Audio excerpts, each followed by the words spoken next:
Hello everyone, welcome to my class of history. I hope you and your family is doing well in this pandemic situation. Welcome to our online session. Yes, so today I am going to tell you something very interesting. Now, let me tell you one thing. When we live in a family, we face many challenges within our family also.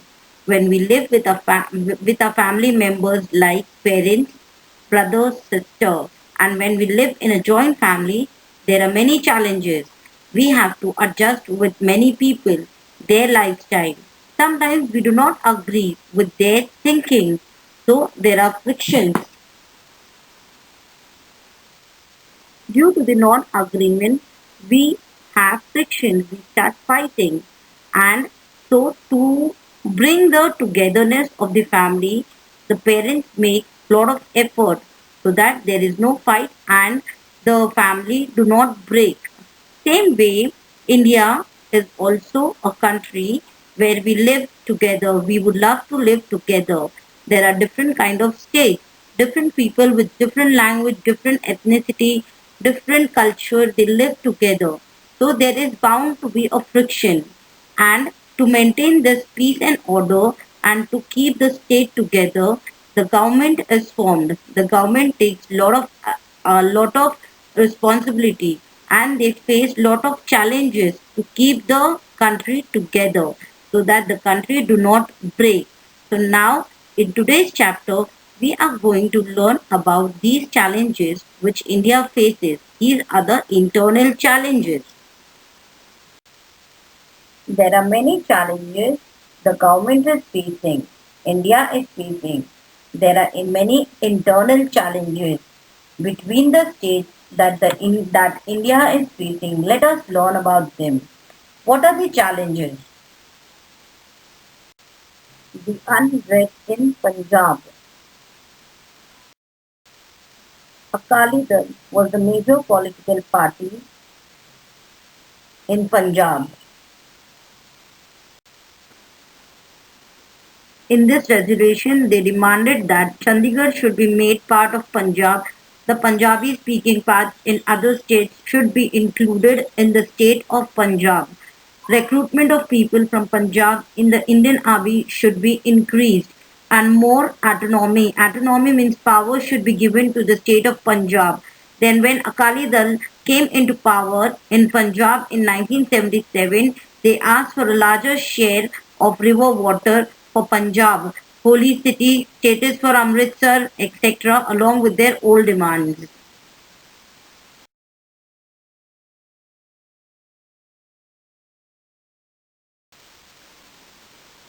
In 1980, the movement of independent Khalistan took root in Punjab. During that period, the leader of Akali Dal was Sant Harcharan Singh Longowal. He used to direct his activists from the Golden Temple to stage protests.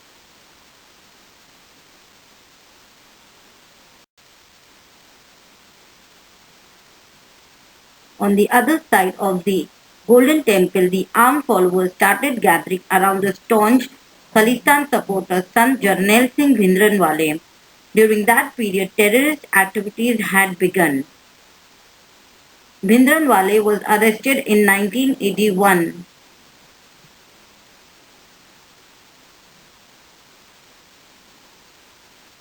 He was accused of the murder of newspaper editor Lala Jagat Narayan. After this incident, the situation got worsened and the president rule was imposed in Punjab in 1983. Terrorist activities began and due to these developments, the president rule was imposed. Bhindranwale went to stay at a religious place called Akal Takht. Akal Takht is a kind of a building near the Golden Temple. The followers of Bhindranwale captured the Golden Temple and they built a barricade of sandbags which looked like a fort. It was a major challenge for the Indian democracy. It disturbed the peace of Punjab state.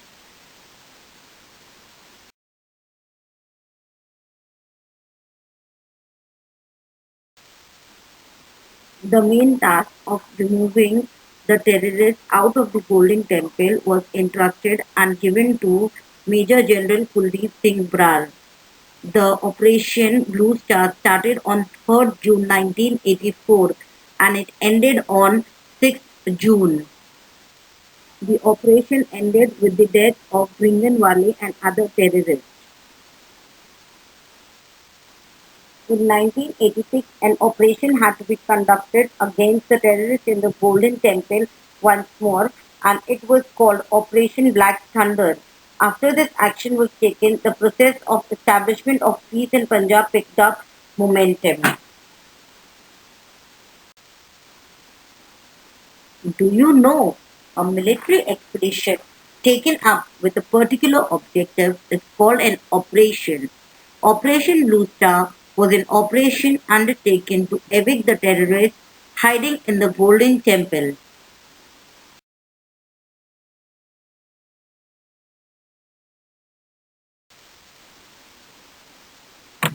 Issues concerning Northeast India.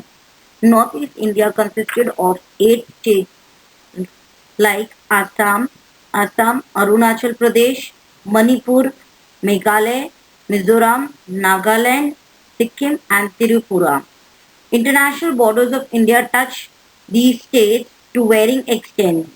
These states were different with respect to ethnicity, language and cultural diversity. The first Prime Minister of independent India, that is Jawaharlal Nehru, took the lead in bringing these tribes living in these areas into the mainstream of the country.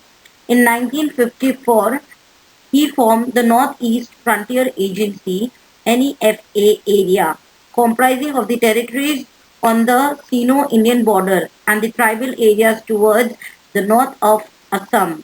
Nehru took the position of bringing about the development of hundreds of tribes in these parts while preserving their culture. Special provisions were made with respect to these areas in the sixth schedule of the Indian Constitution. In 1965, the responsibility of administering this area was given to the Ministry of External Affairs. The Northeast Eastern Council Act of 1971 was supposed to advise the central government regarding aspects of common interest in economic and social spheres, interstate transport, electricity, flood control, etc. Let's talk about now Mizoram.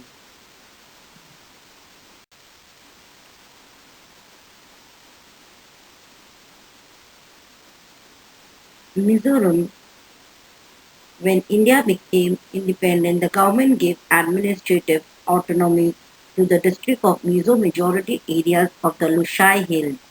There were many hills in these areas. When the State Reorganization Commission was appointed in 1954,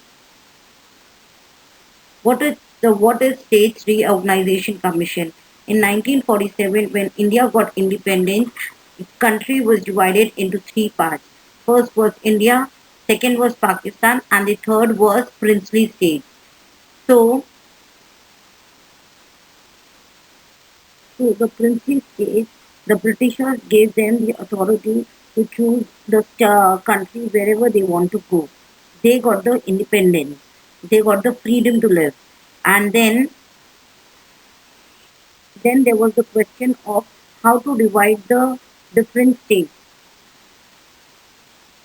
Then there was a question of how to divide the different states. So, State Reorganization Commission was formed in 1954. This time, the Mizo people expectations grew, and they wanted the majority province. Became independent, the government gave administrative autonomy to the districts of Mizo majority areas of the Lushai Hills. When the State Reorganization Commission was appointed in 1954, the expectations of the people in this area grew. Mizo leaders started demanding an autonomous Mizo province. In 1959, the territory of Mizoram experienced severe drought. Drought means there was less water, there was no food, and situation became worse. So Lal Denga served the common people a lot. He helped them. And in 1961, Lal Denga established an organization called Mizo National Front. Mizo National Front.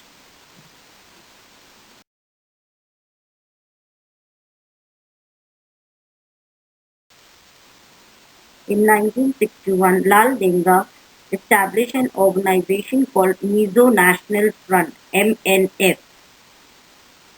He asked for Greater Mizoram, an independent nation carved out of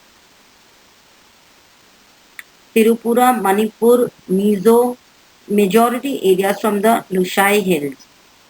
In March 66, Mizo National Front announced the emergence of independent Mizoram. Prime Minister Indira Gandhi handled the situation firmly and suppressed the rebellion. When the situation calmed down in 1972, the Mizo majority area was given the status of a union territory. In 1985, Prime Minister Rajiv Gandhi had an agreement with the Mizo National Front and Mizoram was given the status of a full-fledged state. Mizoram was given the status of a full-fledged state. Lal Denga became the chief minister of the state.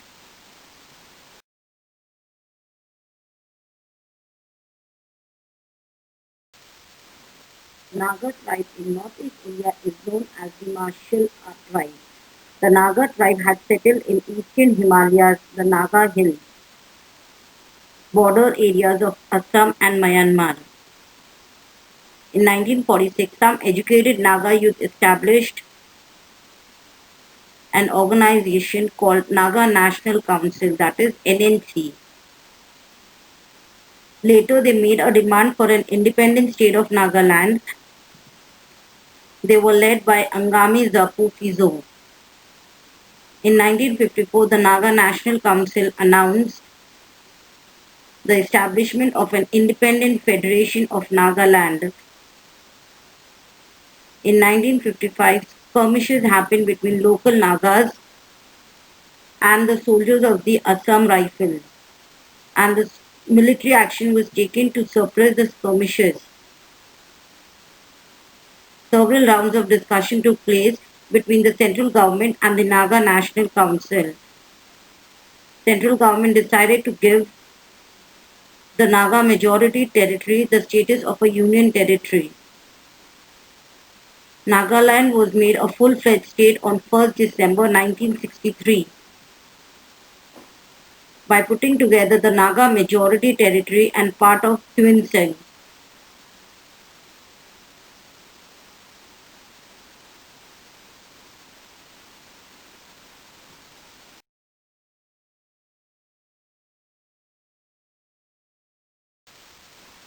Assam.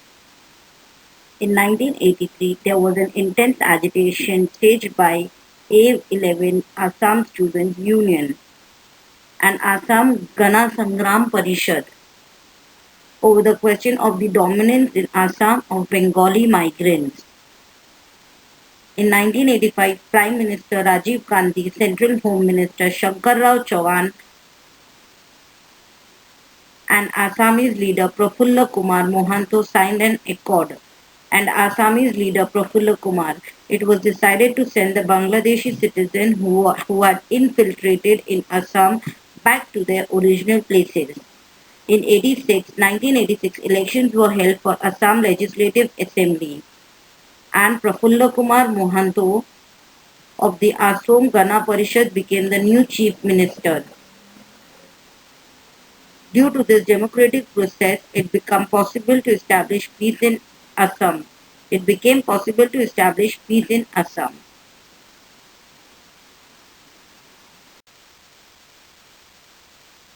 So let us summarize. What have we learned from this chapter? We have learned what challenges India has faced. to bring together different kind of states, to bring together the different kind of people. What what decisions the Indian government has to take to bring together, to unite all the states and make one big country. So, from this chapter, we have learned the value of patriotism, love for one's country, love for one's nation, and national integrity, the core element which we have learned. National integrity means love for the state, to be together, to be united, to adjust with everybody, different with the different cultures, everybody, to live together, basically. So, children, I want you to go through this Google form and press on this link and fill the questions, question and answers. This is a recap for you, and then we are going to talk about. There is also a homework for you on the next slide.